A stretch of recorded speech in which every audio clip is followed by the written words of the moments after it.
ॐ श्री गणेशाय नमः।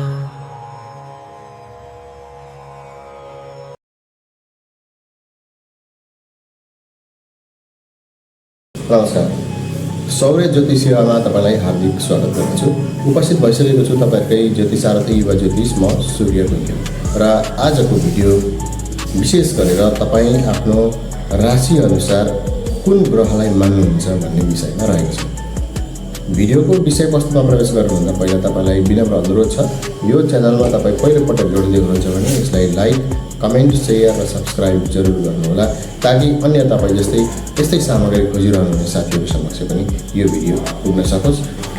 र कुरा गरौँ तपाईँको राशि अनुसार तपाईँले हेर्ने अथवा तपाईँले सकारात्मक पार्नका लागि प्रयत्न गर्नुपर्ने तपाईँका ग्रह कुन कुन हुन सक्छन् भन्ने कुरा।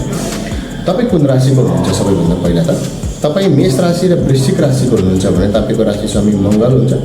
तपाईँ वृष अथवा तुला राशि हुनुहुन्छ भने तपाईँको राशि स्वामी शुक्र हुन्छ। तपाईँ मिथुन र कन्या राशि हुनुहुन्छ भने तपाईँको राशि स्वामी बुध ग्रह हुन्छ। तपाईँ कर्कट राशि हुनुहुन्छ भने चन्द्रमा।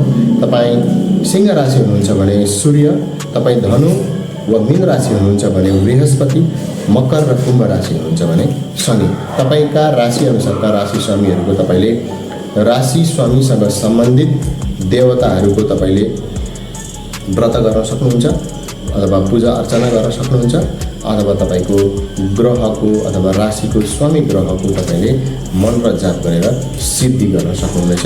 यदि तपाईँको राशि स्वामी सकारात्मक भयो भने तपाईँको समग्र भविष्यफल अथवा तपाईँको राशिफलमा पनि यसको सकारात्मक प्रभाव पर्दछ, अथवा ग्रहहरूको नकारात्मक दृष्टिबाट चाहिँ तपाईँलाई धेरै कमभन्दा कम असर पर्ने हुन्छ। र यस्तै अन्य भिडियोहरू हेर्नका लागि फेरि पनि जाँदा तपाईँलाई मैले हार्दिक अनुरोध गर्छु, यो च्यानललाई एक लाइक, कमेन्ट, सेयर र सब्सक्राइब जरुर गर्नुहोला। हवस् त।